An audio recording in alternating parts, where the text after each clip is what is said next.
هذا العمل يمت إلى الواقع بكل صلة، وكل الخناقات اللي هتسمعوها من واقع الحياة اليومية.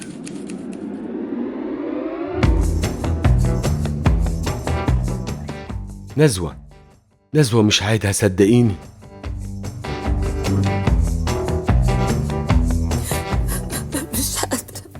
مش قادرة استوعب ازاي قدرت تعمل فيا كده. ازاي هنت عليك؟ طب ليه انا قصرت معاك في ايه؟ رد عليا. سامحيني والله كانت نزوة، وهعرف ازاي اصلحها، بس اهدي. اهدى ازاي بس؟ اهدى ازاي؟ انت دبحتني. انا ما حبيتش حد غيرك وامنتك على نفسي وعلى عمري كله. انا اسف، بس ارجوكي سامحيني.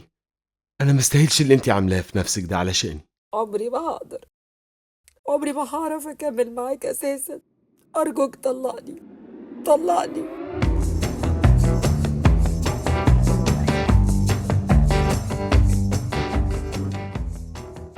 موقف مؤلم، قاسي وبيوجع، بس اللي حصل في الواقع كان افظع بكتير.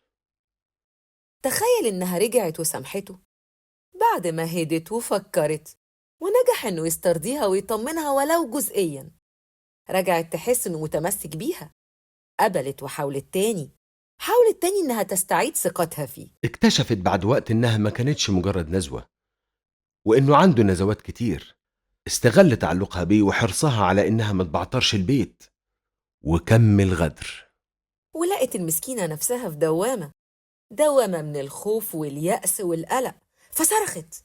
لجأت لأهلها اللي كان ليهم دور كبير في إنها تكمل وتحاول تتعايش مع البلوى دي.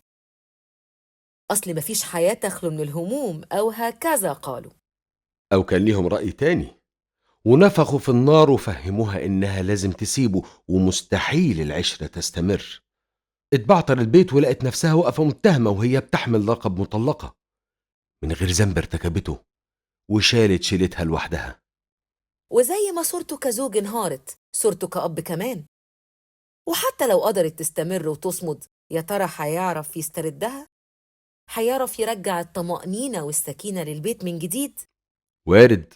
وارد يحصل لو تاب ورجع بصدق، وهي كمان لو سمحت من قلبها، ولو وزنت الأمور بعقلها ورجحت كفة حاجات كتير حلوة عاشوها مع بعض، أو كان ليه في قلبها رصيد فاستحق إنها تكمل المشوار معاه.